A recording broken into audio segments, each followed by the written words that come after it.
All right, it's vocal day today with Dead Senses. You know how I love to do vocals. We have a MA37, which is brand new from Mojave. It's kind of made in the spirit of the classic Sony C37s. This is an RE20 from Analoger. I love this RE20. It has dark, really cool vintage sound. I know I'll put these closer later. Thank you, Brad at Trans Audio. This is called a pop killer, and it almost looks like something you would scrub your body with. Sounds like the mic, but totally stops it. It's called a pop killer. I think they sell these at Vintage King, maybe even Sweetwater. Look at this really cool stand here.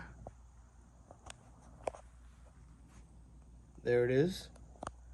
Then, I know you're gonna be like, what the heck did Manny just do? Well, that is an MA37 screwdriver that comes with the mic, and I'm gonna be changing it from, I was using it as Omni, and now I'm gonna turn it to cardioid. And that's it. So that's a little hole in the back, which is just like the real Sony C37s. Speaking of that, there they are. I have a pair of Sony C37s, also branded Analoger. These are gonna be the room sounds, and when he's gonna be screaming sometimes, I want these to pick up kind of the ambience when he gets loud. I'm gonna make these left and right, and I'm gonna change the time of these, so I'm gonna slip them out of time so they give you this really cool echo sound. I know, why the vintage ones on the floor and then the MA37? I think the MA37 is matched up well with this RE20. It's dark, but it has nice top end.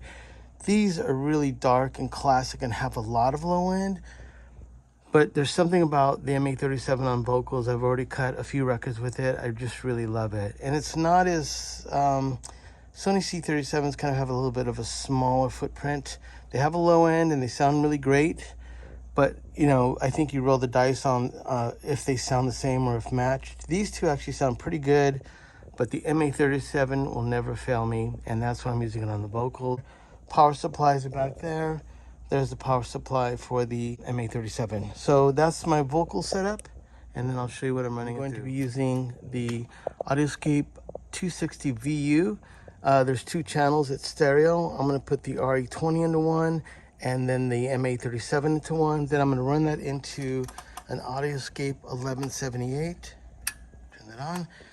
That is going to be running, once again, stereo. One will be the RE20, one will be the MA37. I'll have these kind of matched in setting and those matched in settings. And then on the rooms, I'm going to be running into another AudioScape AS78. And that's going to be a stereo for the rooms. And I'm going to crank those a little bit. This is going to definitely absorb some of his intense ferocity. And then with this, it's going to kind of tighten it up and kind of lock it down. And that's why I'm going to run it. And also, since they're pairs of the same unit, I'm going to get close to having, I won't have any issues usually with two sets of types of compressions. Some are moving more than others. I'm going to try to set these up pretty even. And that's it. That's the Manny setup. Doing vocals today. It's kicking ass.